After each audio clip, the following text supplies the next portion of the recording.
कि वे स्वतः ही त्यागपत्र दे करके चले जाएं, इस्तीफा दे करके चले जाएं, ताकि उनको जाने के बाद जो पद रिक्त हो विधानसभा से पूर्व बड़ी भर्ती ला करके और उस पर भर्तियां निकाली जाए और वाहवाहियां लूटी जाए, विधानसभा में वोट बटोरा जाए। यह खेल खेला जा रहा है। नमस्कार दोस्तों, मैं राकेश वर्मा आप सभी का स्वागत करता हूं आपके अपने परिवार एसएन गुरुकुल पर। साथियों, अभी हालात ऐसा उत्पन्न हो गया है इस भीषण गर्मी में कि जो अब तक पिछले 8-10 माह से शिक्षक शिक्षिकाओं का वेतन कटवा रहे थे, उनका खुद का वेतन अब कटने लगा है। कब तक खैर मनाएंगे? एक कहावत है ना कि बकरे का माँ कब तक खैर मनाएगी, तो कब तक खैर मनाएंगे। लग रहा था ऐसे उन अधिकारियों को जो खुद को बड़े अधिकारी समझ रहे थे कि उन पर कोई गाज नहीं गिरेगा, इसलिए कि वे शोषित कर, प्रताड़ित कर, वसूली करके और कमीशन तो डीओ को दे ही रहे हैं, कमीशन तो एसीएस को दे ही रहे हैं, लेकिन डीओ और एसीएस दोनों मिल करके अब जो है उन निरीक्षीय अधिकारियों पर ही गाज गिरा चुके हैं। एक जिला के अंदर 230 निरीक्षीय अधिकारियों पर कार्रवाई हुआ है और 1 हफ्ते का उनका वेतन कटा है और उनको अल्टीमेटम दिया गया है कि यदि वे अपने कार्य में सुधार नहीं करते हैं तो पूरे अप्रैल माह का उनका वेतन काट लिया जाएगा। और मुझे ऐसा प्रतीत होता है कि पूरे बिहार भर से 1000 से अधिक निरीक्षीय अधिकारियों का पूरे अप्रैल माह का वेतन कटने वाला है, जैसा कि एसएसके के पाठक ने पहले ही संकेत दे दिया है। चूँकि जो कार्य निरीक्षीय अधिकारियों को दिए गए हैं वह मुश्किल ही नहीं बल्कि नामुमकिन सा प्रतीत होता है।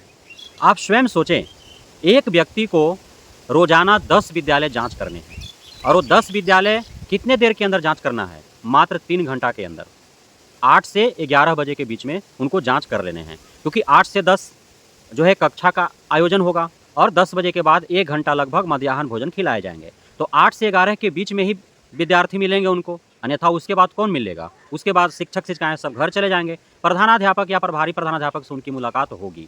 तो यदि 11 बजे के बाद वो विद्यालय जाते हैं निरीक्षण करने के लिए, तो प्रधानाध्यापक या प्रभारी प्रधानाध्यापक उनको मिलेंगे भी, तो सच्चाई का कैसे पता चल पाएगा कि कितने आए थे और कितनों का रजिस्टर मेंटेन है? कौन शिक्षक शिक्षिका आए थे, कौन नहीं आए थे? मध्याह्न भोजन में क्या बना था, कितना गुणवत्तापूर्ण बना था? पानी की जगह पर सिर्फ हल्दी का घोल था, सब्जी की जगह पर सिर्फ रासा था, चावल गीला था या सूखा था, चावल में कंकड़ पत्थर थे, काला काला था या नहीं था, शेड्यूल के हिसाब से बना था अथवा नहीं बना था, कैसे पता चल पाएगा? तो यह क्या आपको लगता है कि 3 घंटा के अंदर कोई एक व्यक्ति 10 विद्यालयों का वो जांच कर लेगा? सिर्फ जा करके रजिस्टर उलट पलट करके देख करके आ तो नहीं जाना है, उनसे पूरा आंकड़ा लेना है। एमडीएम में कितना बना, कितने छात्र उपस्थित, कितने छात्र अनुपस्थित, कितने बालिका, कितने बालक, कितने शिक्षिका, कितने शिक्षिकाएँ, कौन सूचना दे करके अनुपस्थित है, कौन बिना सूचना के अनुपस्थित है, और क्या हालात है विद्यालय का, क्या कमी है, कितने बेंच डेस्क जो आए हैं वह जो है उसको मरम्मती की आवश्यकता है, थाली आए हैं तो गुणवत्तापूर्ण है कि नहीं। अन्य कई प्रकार के जो है डाटा उनको लेने पड़ते हैं और वो डाटा सिर्फ लेने नहीं है, वो डाटा पहले रफ नोट्स करेंगे, उसके बाद वो अपने अकाउंटेंट को देंगे, हर प्रखंड में अकाउंटेंट हैं उनको देंगे और वो जो है उस डाटा को ऑनलाइन पोर्टल पर वो जो है अपडेट करेगा। मान लीजिए यदि 3 घंटा के अंदर किसी तरह 10 विद्यालयों का निरीक्षण कर भी लिया गया, यदि उन 10 विद्यालयों का अकाउंटेंट के द्वारा ऑनलाइन पोर्टल पर अपलोड नहीं किए गए पूरे डाटा, तो फिर वो नहीं माना जाएगा कि आपने निरीक्षण किया है। सोचने और समझने वाली बात है। 3 घंटा के अंदर, 2.5 घंटा के अंदर 10 विद्यालयों का जांच करना मुश्किल नहीं नामुमकिन सा प्रतीत होता है और इस असंभव सा कार्य करने के लिए जो है लगातार फोर्स दिया जा रहा है इन निरीक्षण अधिकारियों पर और नहीं करने के एवज में उन्हें जो है लापरवाही और अनियमितता बरतने की और उनके ऊपर जो है एक एलिगेशन डाल करके और उनकी वेतन काट ली जा रही है। तो यह क्या है आखिर? कब तक ऐसा कोई झेलेगा? मैं आपको 100% दावे के साथ बता रहा हूं कि जितने भी आउटसोर्सिंग एजेंसी से जो आए हैं ना, जो निरीक्षी अधिकारी बन करके, वे सभी यहाँ रहते हुए और कहीं ना कहीं वो जॉब ढूंढ रहे हैं और कुछ ही महीने तक वो देखेंगे आपको मार्केट में, उसके बाद वो कहीं ना कहीं कोई प्राइवेट कंपनी में या कोई अन्य संस्था में वो जॉब करने चले जाएंगे, क्योंकि कोई प्राइवेट कंपनी में जाकर के 20,000 25,000 पे जॉब कर रहा है तो इतना टॉर्चर तो उसको नहीं झेलना पड़ रहा है ना, वो टाइम से जा रहा है आ रहा है, धूप में उसको दर दर की ठोकरें नहीं खाने पड़ेंगे, इस भीषण गर्मी में उनको धूल नहीं फाँकना पड़ेगा, लहर नहीं झेलना पड़ेगा। अब बहुत ऐसे हैं जो बीआरपी हैं या जो वैसे निरीक्षी अधिकारी हैं जिनका 50 साल से अत्यधिक उम्र है, 60 साल से अत्यधिक उम्र वालों को भी तो निरीक्षी अधिकारी बना दिया गया ना। तो वैसे दहलीज पर वो खड़े हैं अपने उम्र के कि इस भीषण गर्मी में यदि वो निकलते हैं तो उनका सीधा मौत लिखा हुआ है।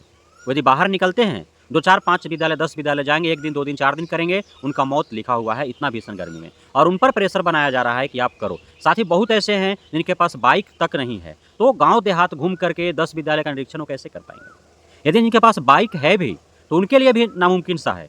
3 घंटा अर्थात 180 मिनट में 10 विद्यालय, यानी कि एक विद्यालय 18 मिनट में उनको विजिट कर लेना है। सोचिए क्या संभव है?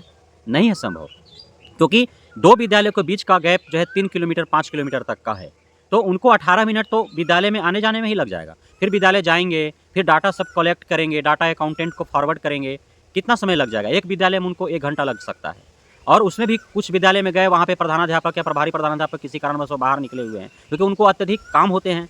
कभी बीओ ऑफिस जाना होता है, कभी डीओ ऑफिस जाना होता है, कहीं मार्केट से रजिस्टर लाना है तो कुछ और लाना है, तो कुछ ना कुछ उनको काम बाहर ही होते हैं बहुत ज़्यादा।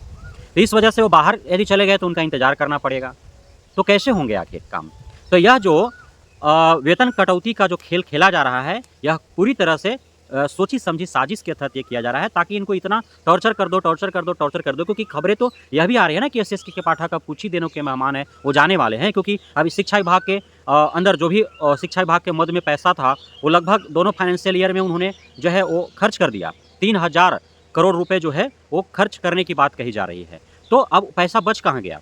तो कुछ दिन रहेंगे, 2-4-6 महीना और रहेंगे, हो सकता है बीच में ही ज़्यादा इलीगेशन इन पर लगने शुरू हो जाए, ज़्यादा यदि खुलासा होना शुरू हो जाए जो 10-12 प्रकार के जो घोटाले हैं उसका, तो हो सकता है इस्तीफा दे करके पहले ही चल जाए, सरकार बीच बचाव कर दे। क्योंकि यदि एसएसके के पाठक फंसते हैं तो फिर सरकार भी फंसेगी, मंत्री भी फंसेंगे, सब फंसेंगे। तो इसलिए हो सकता है कि जो है एसएसके के पाठक को ही साइड कर दिया जाए, ताकि कहीं कोई जो है वो जांच हो ही नहीं, इलीगेशन लगे ही नहीं, और ये आग बुता जाए, जो घोटाले का, कमीशनखोरी का, घूसखोरी का जो आग है वह बुझ जाए। ऐसा भी हो सकता है।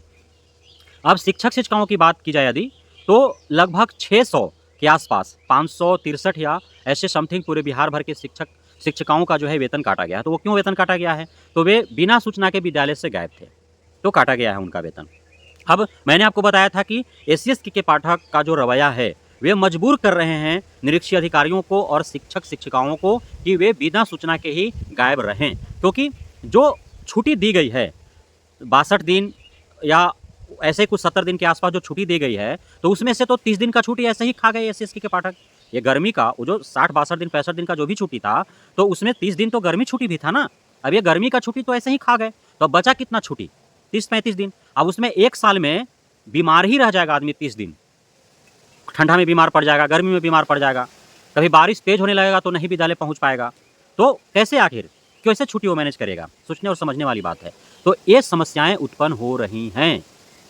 इसलिए जो है ये जो एसएसके के पाठक का जो खेल है, यह साफ जो है इसमें बहुत बड़ा साजिश और षड्यंत्र का बू आ रहा है। निरीक्षी अधिकारियों शिक्षक शिक्षिकाओं को शोषित और प्रताड़ित इसलिए किया जा रहा है कि वे स्वतः ही त्याग पत्र दे करके चले जाए, इस्तीफा दे करके चले जाएं, ताकि उनको जाने के बाद जो पद रिक्त हो विधानसभा से पूर्व बड़ी भर्ती ला करके और उस पर भर्तियां निकाली जाए और वाहवाहियां लूटी जाए, विधानसभा में वोट बटोरा जाए। यह खेल खेला जा रहा है और सरकार जो है एसएसके के पाठक के कान्हे पर बंदूक रख करके वो चला रही है, और उस बंदूक से निकला हुआ एक गोली जो है वो शिक्षक शिक्षिकाओं निरीक्षी अधिकारियों के सीने को छल्ली कर रहा है।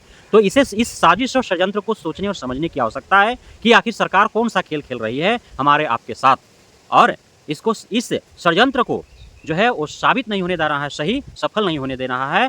आप सभी को इस लोकसभा चुनाव के बाद व्यापक स्तर पर अब तो शिक्षक शिक्षिकाओं के साथ निरीक्षी अधिकारियों को भी साथ में आ जाना चाहिए, क्योंकि उन पर भी जोल जुल्म और सितम ढाना प्रारंभ कर दिया है एसएसके के पाठक डीओ के साथ मिल करके।